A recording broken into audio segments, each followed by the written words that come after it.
Miami, a tropical paradise with sandy beaches, vibrant nightlife. However, this city found itself at the forefront of the battle against climate change. They identified Miami as the place that was most at risk from sea level rise in terms of the dollars of impact. We hear all the time these sensational stories about how Miami is going to be underwater in 30 years, in 50 years. Layered on top of that, you also have this long history of extreme racially uneven development throughout the South Florida region. I did not think environmental or climate issues had anything to do with me. To me, climate issues had to do with this whitewashed version where we have to worry about going outside in the middle of the night with flashlights so turtles can find their way to the ocean. Because of this history of structural violence, certain communities are given the short end of the stick, are seen as collateral damage. It's a socio-economic problem. A lot of people don't have the finances to contend with the issues that they're being faced with. What does it mean to own a home where the roof is still not fixed from the last time a hurricane came through? That is a very different position to be in. As I started to kind of talk to people and learn from them and listen to them, that the whole framing did not take into account daily struggle.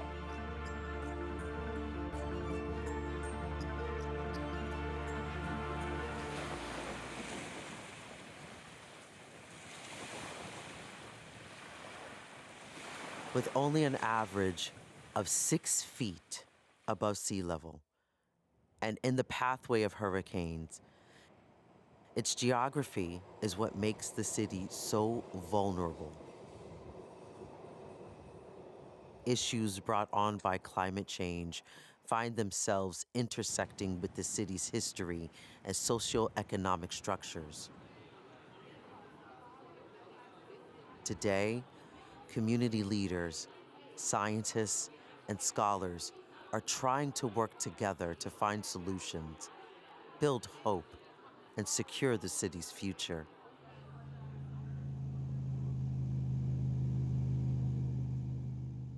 Everglades she's a beautiful place. And a lot of people don't realize the historic Everglades was where Miami-Dade County is, where Miami is, where Broward County is. That's all a part of the original footprint of the Florida Everglades. Today, all you see are the skyscrapers, the buildings, the malls, the homes, the suburbs.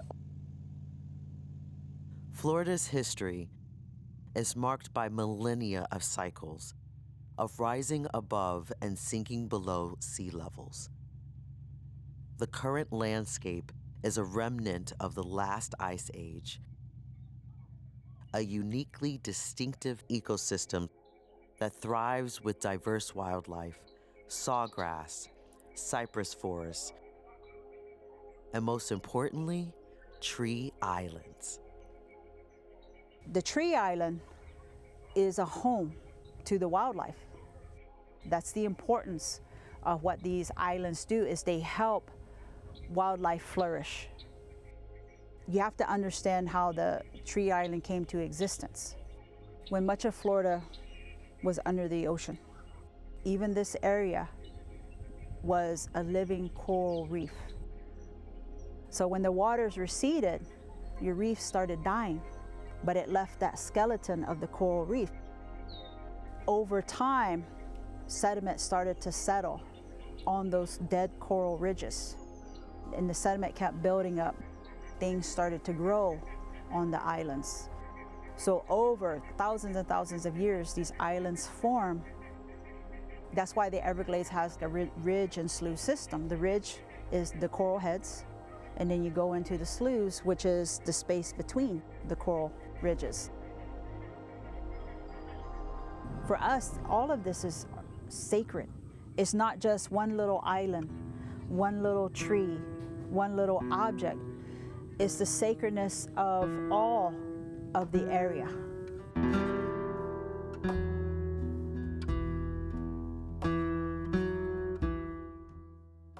individuals were already here.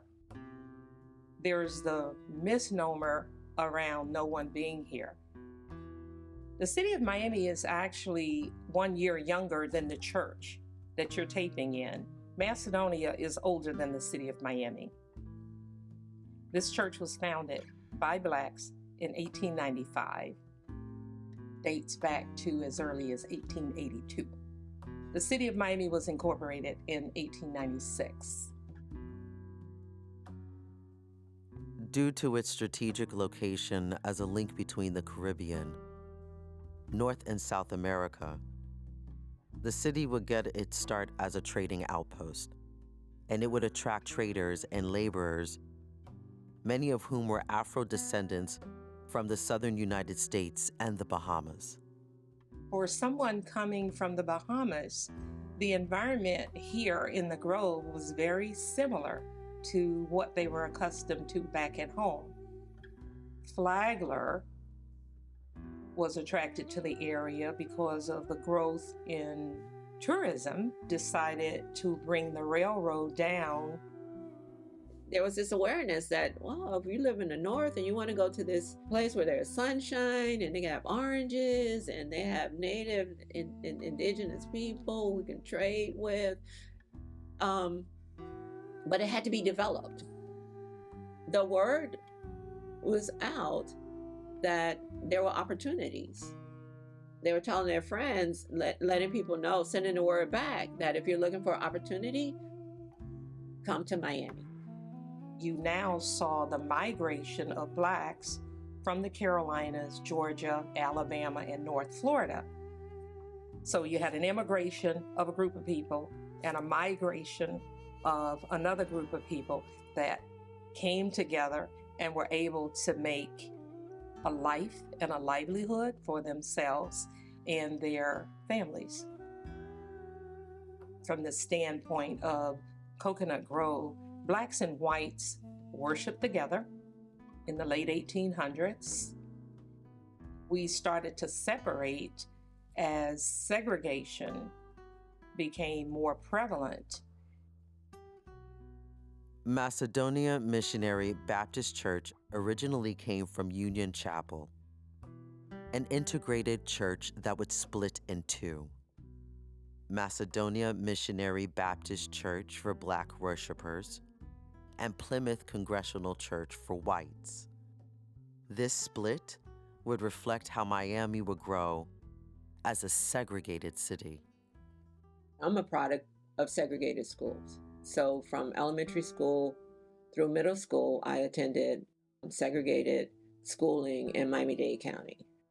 I'm of the generation where I still remember what it was like to have to sit in the balcony as a Black child while the white children sat on the first level of a theater or at a performance.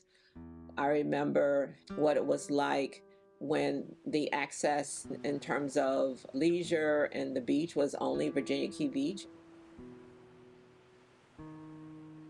Before Virginia Key Beach was designated the recreational space for people of color, there was no beach for people of color could go to. A wait-in happened in 1945 to fight for a space that they could recreate.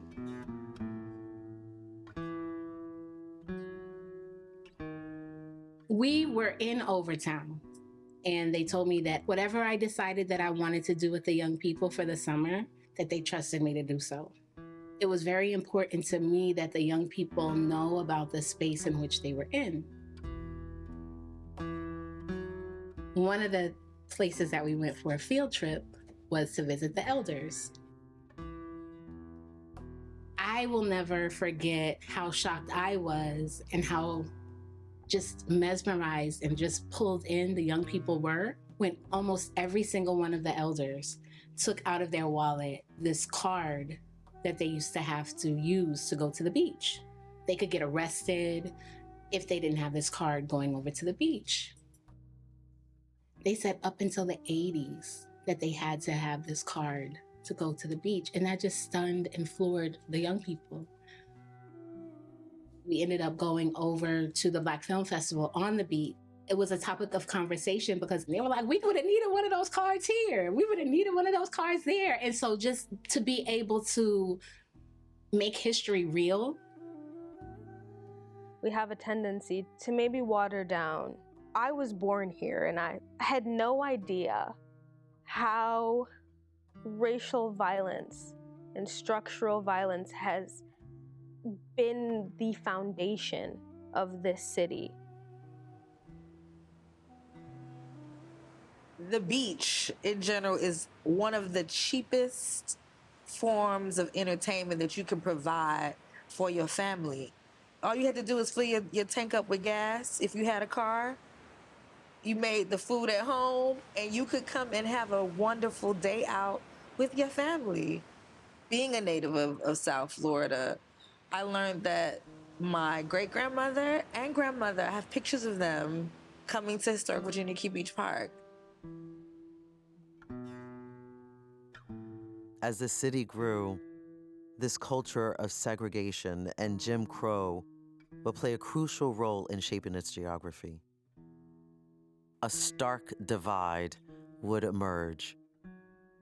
The eastern region along the coast would become a tourist destination, also populated by white, affluent neighborhoods, while the workforce building the city, primarily communities of color, would be relegated to the west.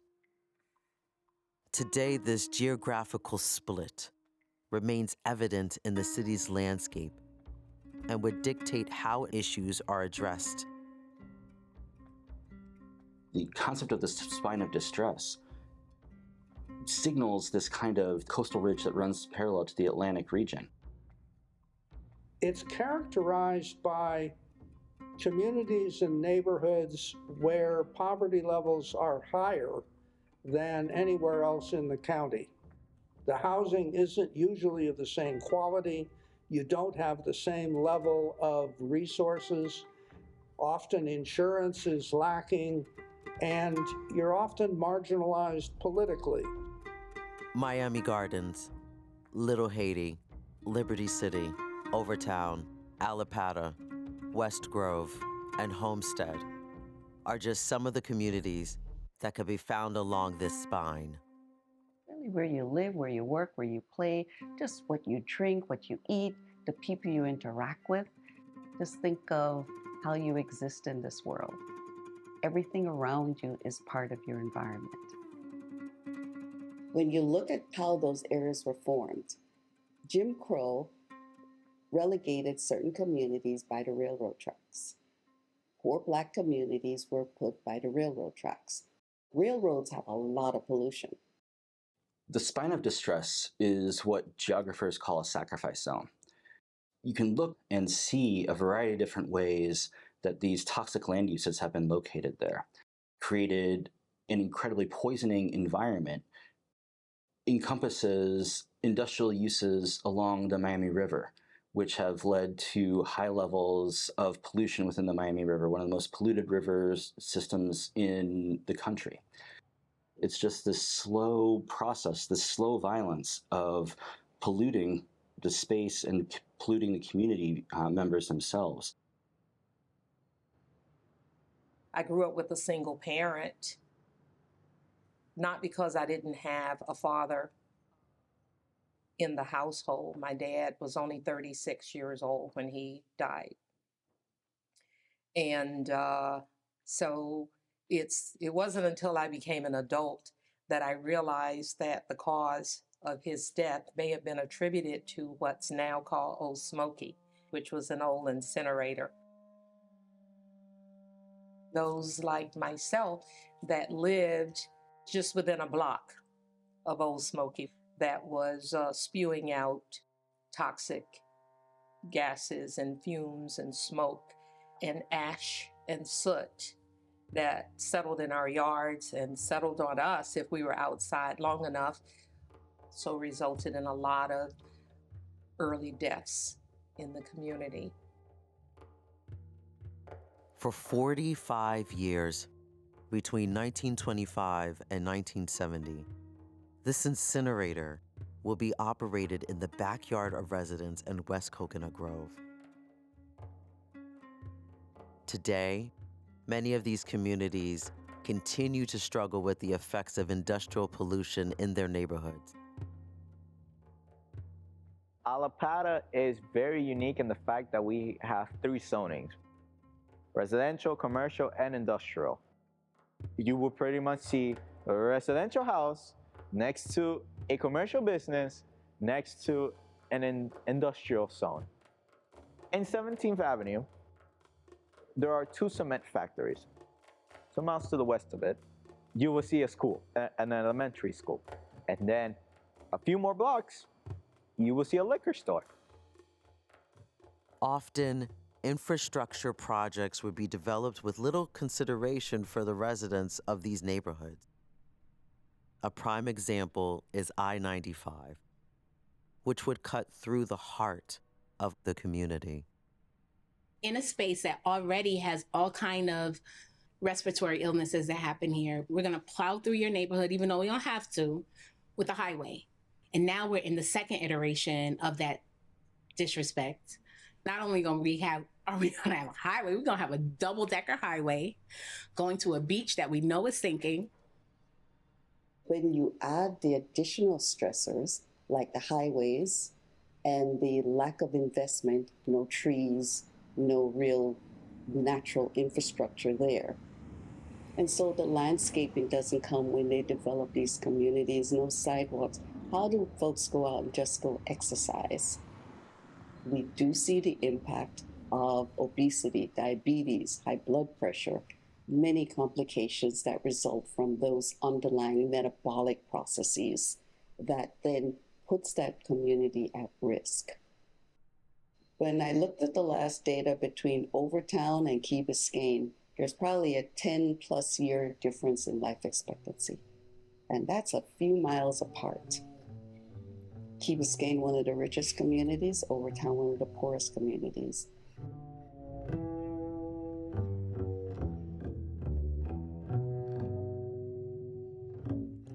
Despite this history of redlining, disinvestment, and environmental racism, these neighborhoods would help breathe life into the city, and their strong sense of community allowed them to thrive. What is community? It's the human condition. And the human condition is what drives us all. It's a place where we choose to live. And we need to take care of community. It's not solely on space, but the people who navigate those spaces that creates community. That whole notion of the village was definitely my experience growing up in the Grove as a child. When I did something in school, my mother would know about it because my 2nd and 3rd grade teacher, her mother lived right next door. So it was that kind of neighborhood where you knew the people. When you grow up in that kind of an environment, I think it's just innate that you would help the person that you've spent your whole day and your lifetime playing with or going to school with. They said Miami was the gateway to the Caribbean and South America. And I think that still is a testament to today, just to see how many cultures have overlapped here in South Florida. One such expanding community is in Homestead. Due to the growth of immigrant and migrant workers who provide essential labor for the agricultural industry in Miami-Dade County. Homestead is 40 miles from downtown, what we know is the central core of Miami, but it's continuing to be known as the more rural part of the county. Over the last decade, it's seen an increased boom in population. According to the last census, it's the 8th largest city growing in the state of Florida. When you're working in a state as anti-immigrant as Florida is extremely difficult, and yet there is hope and resilience in community. Miami has long been imagined as a playground for the wealthy. For a long time, people weren't even thinking about Miami as a whole. They weren't actually thinking about the people actually lived there. It was this kind of like imagined community of wealth and pleasure and leisure. If the powers that be see those communities, then they have to act and do something. So there's a way in which the not seeing allows folks to imagine something wholly different than what actually is. Miami remains one of the most segregated cities in the country. So today, we don't see Jim Crow laws being used as the mechanism to enforce segregation. Instead, we see, say, the selective use of zoning regulations, force out local businesses, small enterprises, and create new investment opportunities for far-off James Crow LLC investment firms. When we talk about those things and when we talk about decisions being made for community, about community, without community, like that's the issue. They're being made behind closed doors at the meeting before the meeting and then after the meeting. Seeing how the system doesn't necessarily work in the favor of the people and does work in favor of the structure and businesses and those who feel as though they have positions of power. And I emphasize the importance of a representative bureaucracy, not only in a passive way, but in a more active way.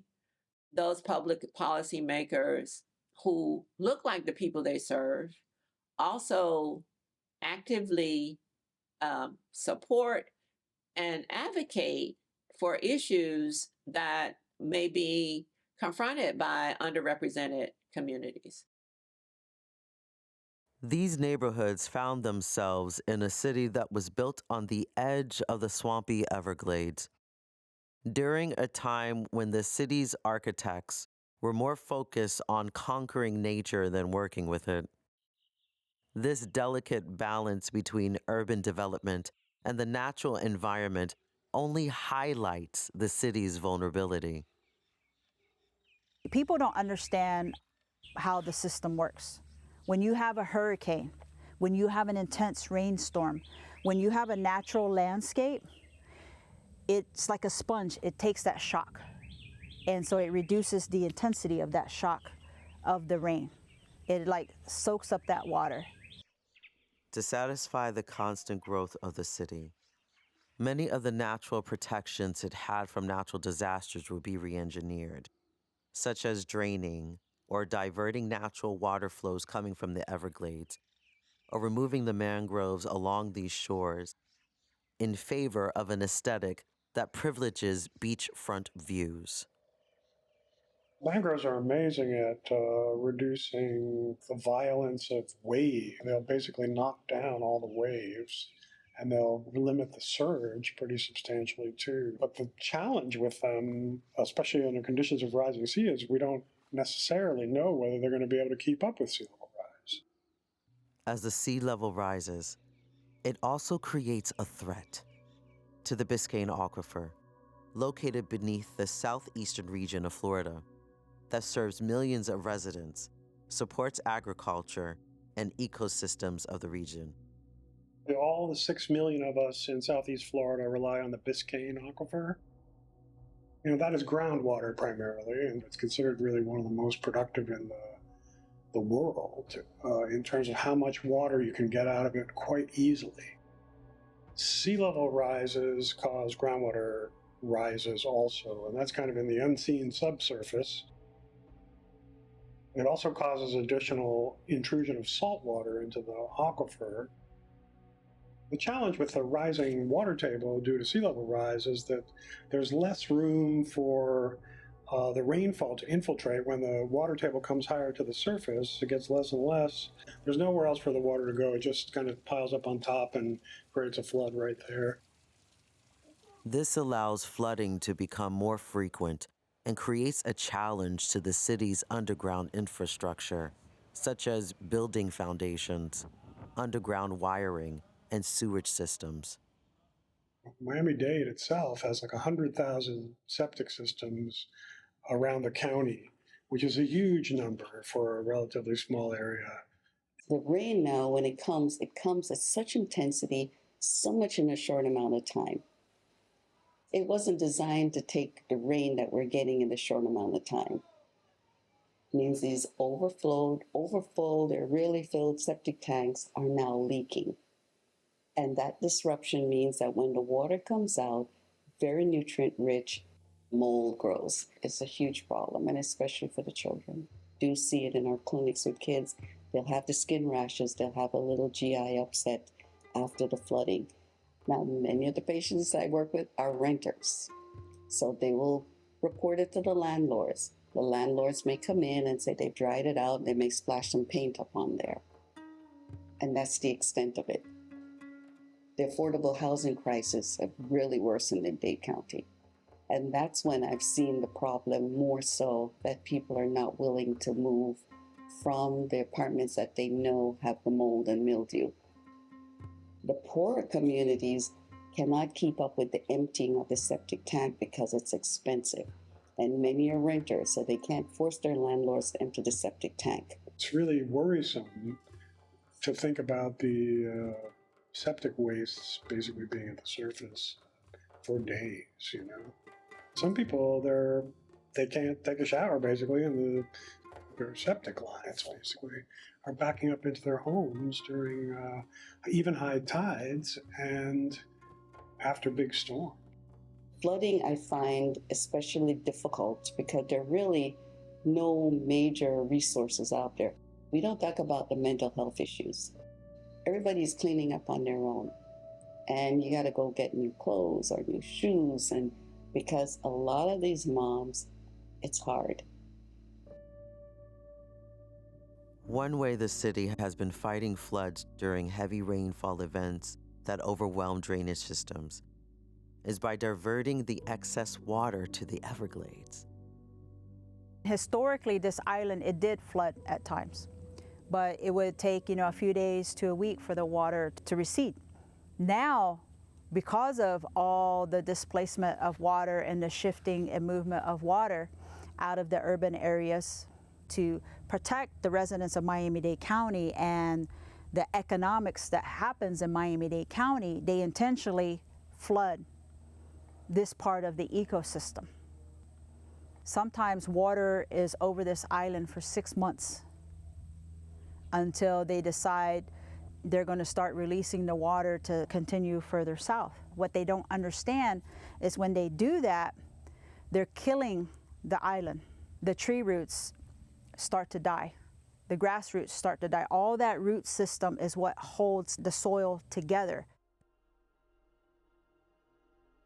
We still use our islands for ceremonial purpose. We still try to grow crops on our islands, but when an island is underwater for 6 months, you can't plant anything on it. You can't hold ceremony on that island. So that's all this change has impacted us as a people and our right, our right to practice our culture and our traditions and our spiritual beliefs.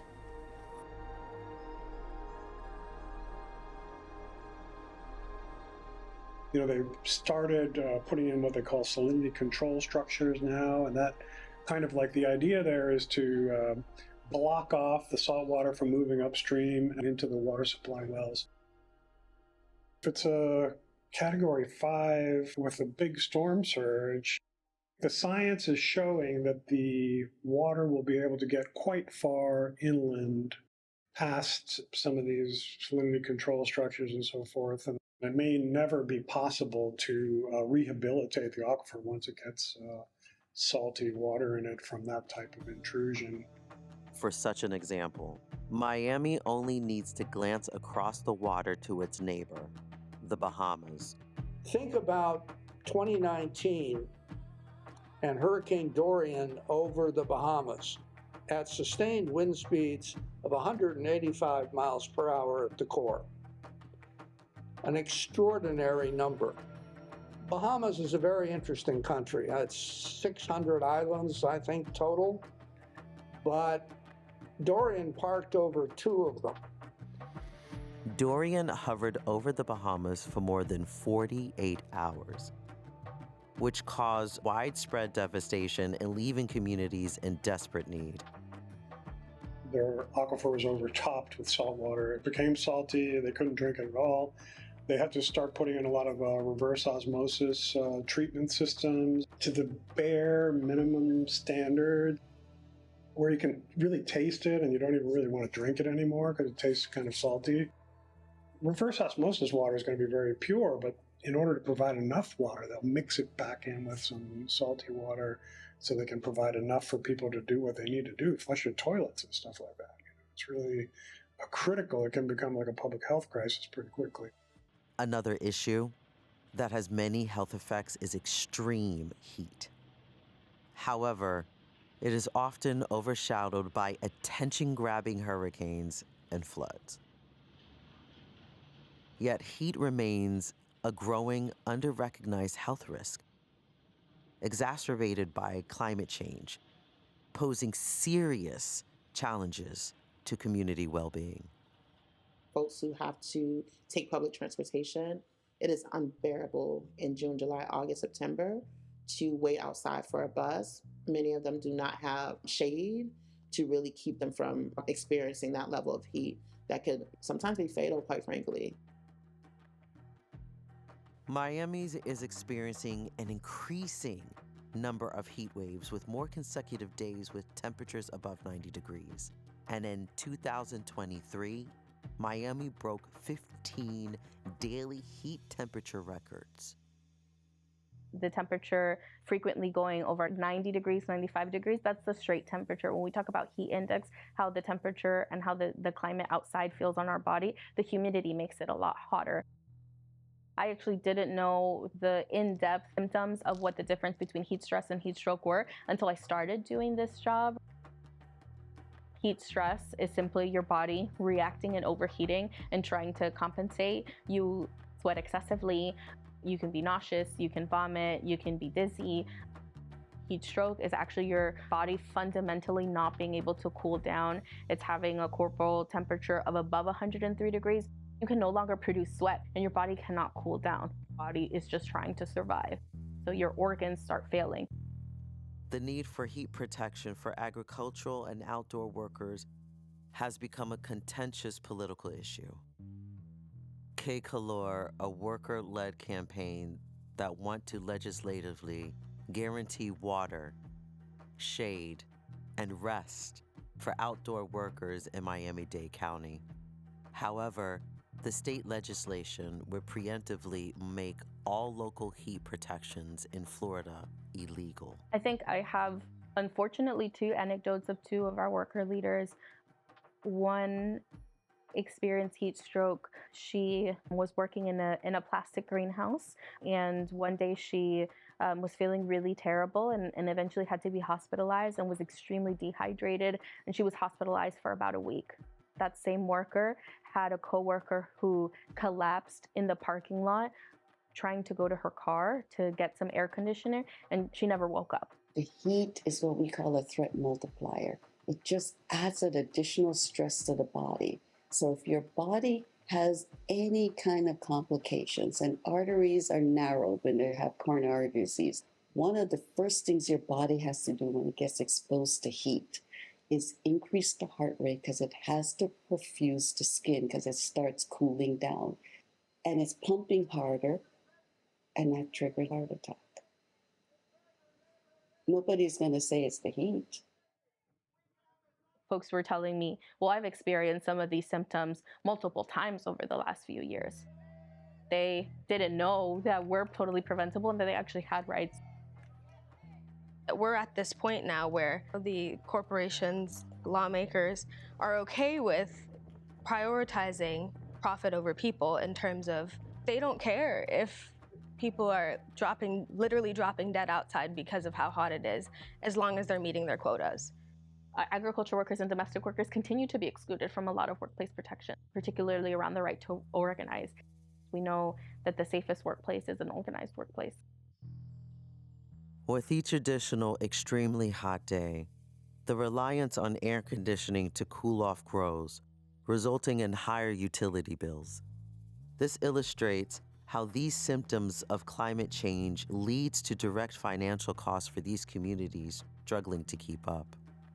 One of the things that created the necessity for people to take out one of those predatory payday loans was to pay for their utilities.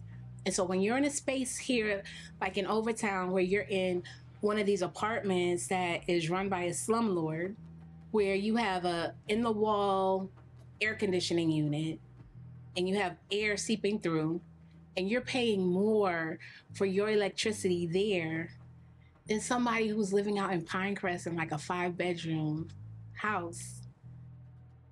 Our largest industries are hospitality. That means low-wage jobs, right? You have a lot of folks in ag, right? Again, low-wage jobs, right? No benefits.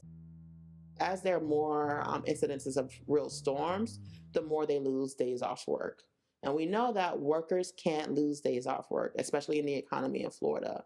And so if the restaurants are closed, if the grocery stores are closed, if the hotels are shutting down, then that really impacts their ability to make the money. Many of them don't have benefits. They don't have paid time off. They don't have sick leave. That really jeopardizes, one, their ability to prepare for the storm, but also for them to recover.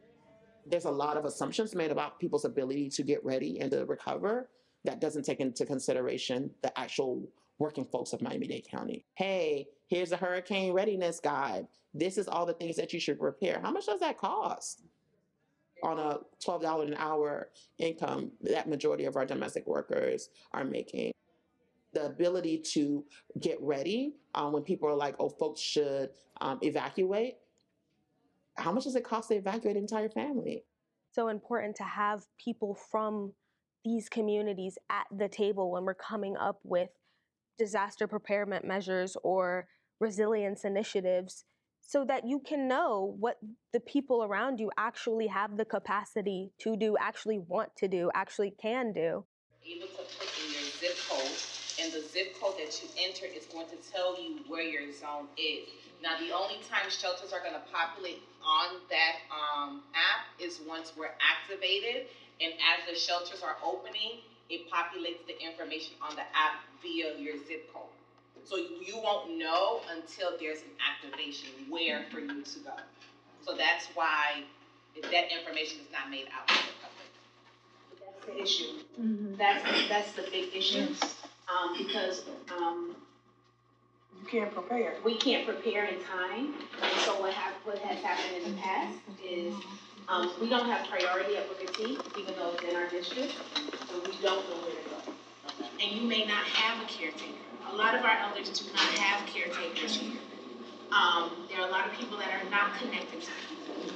And there are a lot of people who are not literate enough to even fill out the paperwork, but don't want the shame that comes along with saying that, right? Like that I'm able to do that. And so it's a matter of getting the right people from the departments who do know. It's a matter of knowing way ahead of time.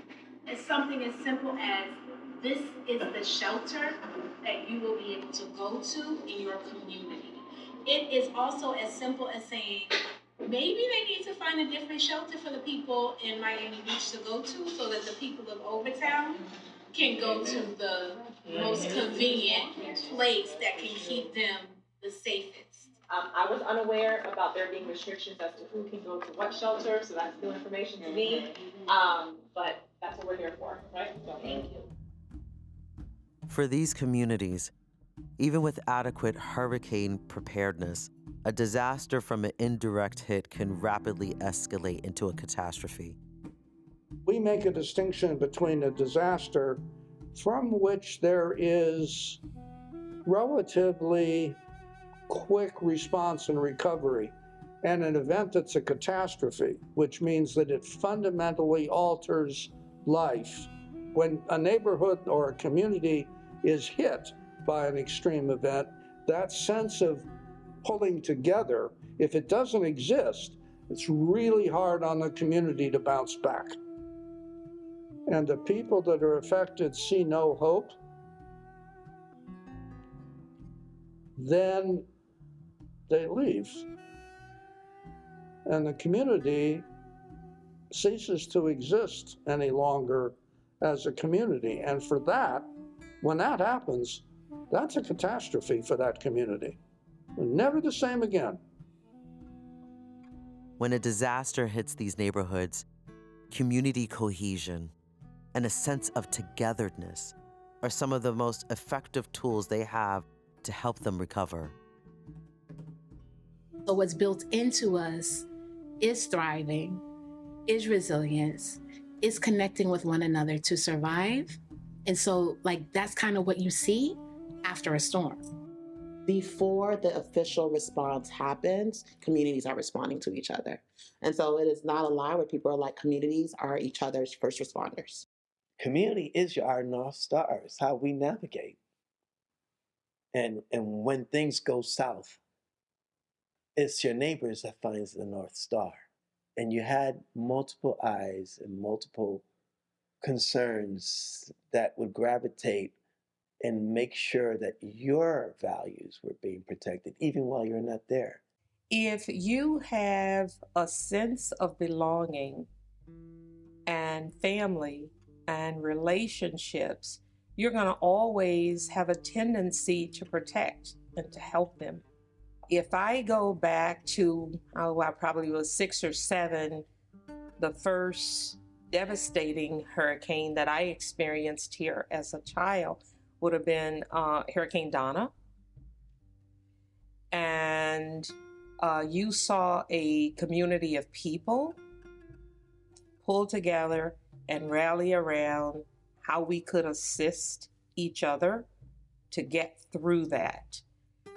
I didn't necessarily know that as a child, but now as an adult, when I think back on what was done, and I think a lot of that had to do with the close-knit families in this community. Fast forward to the next most major hurricane that I experienced as an adult would be Andrew in 1992. I saw, again, something very similar. I remember my mom and her communities gathering and making these makeshift community kitchens because we didn't have power for some time after Hurricane Andrew. And they had an assessment in their communities around who had which skills, who had which machinery, who can cut down trees, whatever skills that was needed to help folks recover, they were putting them to use. Who could watch the kids, who could cook, and there was some kind of rotation that was happening. There isn't, I know that an elderly woman lives up the road from me, let me go check on her. Neighbors feeling comfortable enough with each other to show up for each other when no one else is coming. If there's water distribution or ice distribution that's happening nearby, we not only get ice and water for ourselves, we will get ice and water for our neighbors, especially the ones who are vulnerable. We were fortunate with Andrew in 1992 that it hit essentially a rural part of Miami-Dade County. If we get a direct hit in the urban core of Miami-Dade County, it will be a catastrophic event.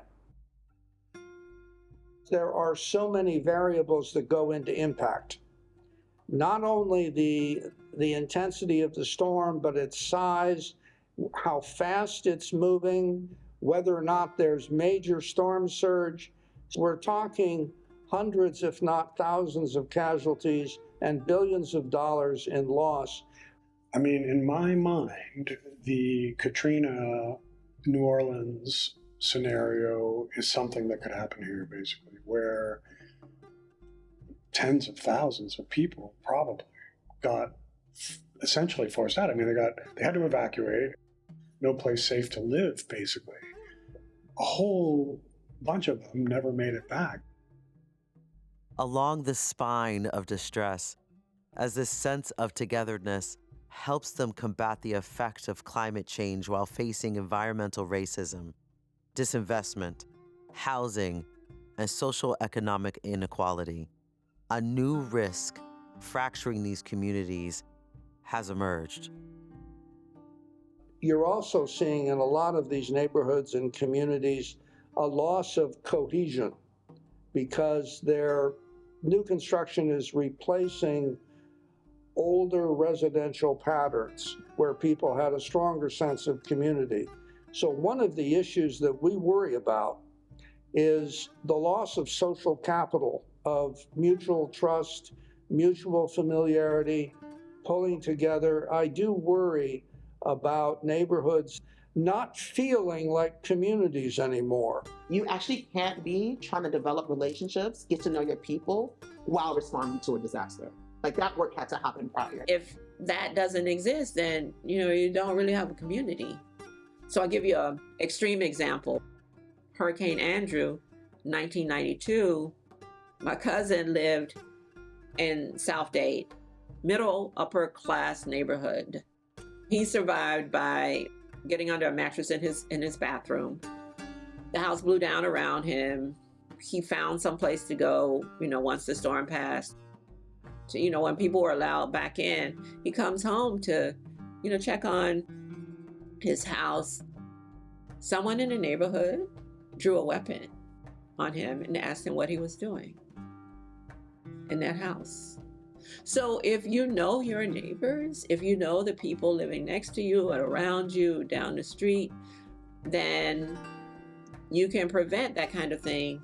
See, we prided ourselves in you took care of your yard, everything looks good, you could sit out on the porch and you could talk to your neighbor. You're seeing less and less of that. You're just not seeing that ability to say that my neighbor is my friend and is like family. The old Little Haiti is, there was no walls.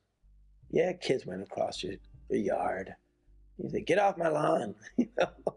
You scream it in Creole or in Spanish, but it was part of the asset of living here, that you had to know your neighbor, that you had to know, because in times of uncertainty, it is your neighbor that looked out for you. Unlike most cities where the less affluent communities are located in low-lying areas, in Miami, since Jim Crow and redlining have historically relegated people of color west, neighborhoods along the spine of distress inadvertently found themselves as some of the highest elevations in the region. With flooding becoming more frequent along the coastal regions, exposing inhabitants to more waterborne illnesses, and at the same time, insurance costs are rising. Now, these once most undesirable regions of the city are becoming some of the most high-priced real estate in the region. They are being targeted by developers, and these communities are constantly at risk of being pushed out by climate gentrification. And I don't think that we talk about what that is going to look like, what the long-term consequences of gentrification, of that sense of community being gone, of isolation being the common kind of theme amongst these new people that are moving in is. The visual architecture changes. You get these boxes and windows and fenced property, and kind of have this idea everybody's in a bunch of eggs in a box. They're properly separated so they don't intersect and crack. People who are owners and the developers are calling them every day trying to get their property. I literally saw Design District get developed right before my eyes. I think about how much the streetlights that went up when Little Haiti was being gentrified, and how the roads got smooth when Little Haiti was being gentrified, where you see all these high-end stores, boutiques. We couldn't imagine this kind of development when I was growing up in Little Haiti. So many Black communities want infrastructure improvements, want streetlights to be working, want paved roads, want their elected officials to address flooding that might be happening in their neighborhoods or trash that might be happening. And that never happens until they're ready to gentrify. I like to talk about how folks are like, oh, Liberty City is more attractive, Overtown is more attractive. What's more attractive about these places? Is it that Black people are no longer here?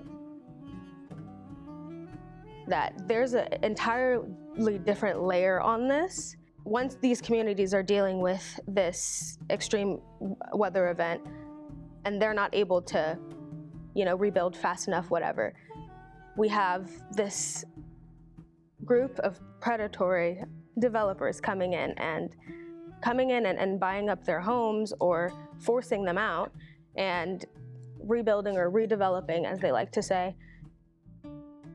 Houses in the Grove are $1 million. The tax base now rises. So the person that had a house that they owned and were only paying a few $100s a year in taxes is now going to be subject to thousands of dollars annually. Lack of affordability of being able to pay their taxes puts them at risk. If food prices are going up, taxes and the tax base is going up, transportation costs are going up, medicines are going up, and you still have a pretty large seniors population. The thing that's remaining constant is their fixed income. Developers could not care less. I've dealt with too many of them over the years. The issue that we see specifically as it relates to the intersection of housing and climate is that there is an erasure of our people. And if we don't document, if we don't talk to our elders, it would be as if we never existed. Certain people who are supposed to be remembered, certain spaces that are supposed to be preserved, and yet there are other people whose memory is being erased. You think about who decides what comes, who comes, what stays, who leaves, what's important, what's valuable. This woman right here is Ms. Smith, and she's one of our community elders. I have a picture of her. She is 93 years old. She is still sassy. With the white shorts. Think about Miss Terry. It's not the name that everybody's going to remember. And yet she's a giant in my life. She is all things Overtown to me. She's now an ancestor. And I remember those moments when she would talk about the places that she went as a child and the people that she played with and the spaces she went talking about. And that place is no longer here. And last week, this place got torn down. Who's gonna remember us? Who's gonna remember me? Under the guise of redevelopment of public housing, which we still see today, people were being displaced. Meaning they would be like, oh, give up your public housing, we'll give you a voucher. Sometimes those vouchers wouldn't work, right? They wouldn't find housing, they would lose their vouchers and never be able to return. All of this is racism. All of this is a way to push Black people out. All of this is really to get control of what was then less desirable. They don't often think about how violent displacement is, how you really tear apart people's, what the fancy folks call social capital, like the people who know you, the people who they are close to, the people who can watch their kids, the people who can walk their kids to school for them if they're not there, pick up their kids, the folks who know them at the grocery stores. Those are all disrupted. The COVID-19 pandemic has now intensified the displacement of longtime residents and climate gentrification in Miami, as an influx of people from the Northeast, Midwest, and California have relocated to the city, drawn by remote work opportunities and warm weather, which drove up property values and living costs. The rent goes up all the time. In the past year, there have been 4 people I know personally that have been sleeping in cars with their children. And there are waiting lists to get into homeless shelters. It's a phenomenon that we've seen where there's more than one family or renting in one location. They divide the rent with each other. And you're able to see that from how many cars are parked in front of that house. Also, the high school in Allapattah, their passing rate has gone significantly down because of the high increase of rent. Students are now forced to work 2 part-time jobs in order to help their family pay rent. Well, last week, really had to send out the bat signal for yet another single mom who had been living in her car with her children, one with a severe disability. That was one of the things that was keeping me up over the weekend, and recognizing that there's so many times in which we're coming together and going into our personal funds to just try to help a member of the community not sleep in her car. You have organizations that are tasked with finding spaces for people to live, who are asking the parents, well, is there a safer place that you can sleep in your car with your kids? And now it's illegal to be unhoused. What I see is it's not just a residence that is being lost. It's not just 4 walls that are being taken. It's generations of memories of, of pain, of laughter, of life that have happened in a space. It's a place where you have your roots, kind of like a tree in my mind. That's what I see. And gentrification is the bulldozer that comes and pushes down the tree, that pulls it up by the roots and makes you forget that the tree was ever there in the first place. And it might not be, a protest or whatever, but I see in every single community that I go to acts of resistance, whether that be through art, through cultural events like the Goombay Festival. Here's this big display of a cultural event right by your high rises, right by your minimalist structures. You have this giant display of a cultural celebration. All the murals in Overtown, every street you turn on. And even though there is a high rise over here, if you're looking over there, you're gonna see the mural. You're gonna see artwork from people who are from the community, letting you know that they are not going anywhere, that they are here and you will not forget about them. That's something that I really try to talk about more, is how important art is as a catalyst for resilience and for resistance. As the discussion around climate change continues, Miami-Dade finds itself questioning how and at whose expense is the city building its climate resiliency, and who is being included at the table. One of the challenges for South Florida is creating a sense of broader social capital where all of us look at each other and go, yeah, we're all in this together. So many times we're working in these silos, right? And we think that the struggle is in Coconut Grove, or the struggle is in Overtown, or the struggle is in Liberty City, and we're fighting these fights on our own. It's a common struggle, but we're segmented and splintered in terms of the power. They tend to leave our voice out in those conversations. Even today, the mindset is, oh, we have to make those decisions for them. That paternalistic attitude. People make decisions for other groups of people without asking that group of people what their concerns are. I like to remind people, okay, when you want to talk about the Everglades, why don't you speak to the people who actually live in the Everglades? Talk to the people of the environment. And I think that applies to people of other communities. If you want to go to Little Haiti and make decisions for Little Haiti, talk to the people in Little Haiti. If you want to go to Havana and make decisions for the Hispanic people, talk to the people of that community. If you want to go to Homestead and make decisions for Homestead, talk to the farm worker community that lives there. History has to be not just in the past, but it has to relate to, connect to this present moment.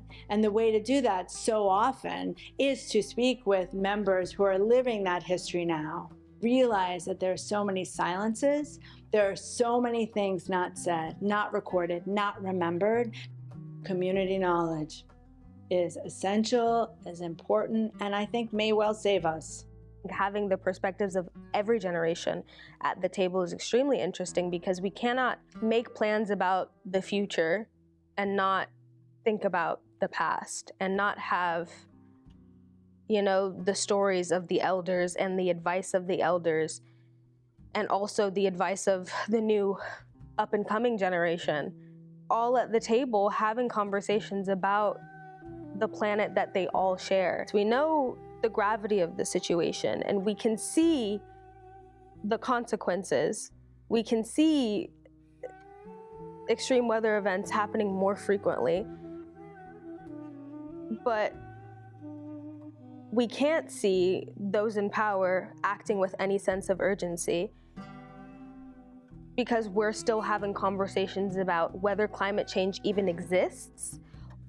We're having elected officials ban certain words such as climate change from being included in legislation. And I think that at least to me, it feels like you're screaming underwater, like you are screaming and no one can hear you or no one wants to hear you. We want the environment to be treated with respect, and I know I want this environment to have an opportunity to heal and thrive. That's my advocacy, is about protecting this place because this place needs to have a voice.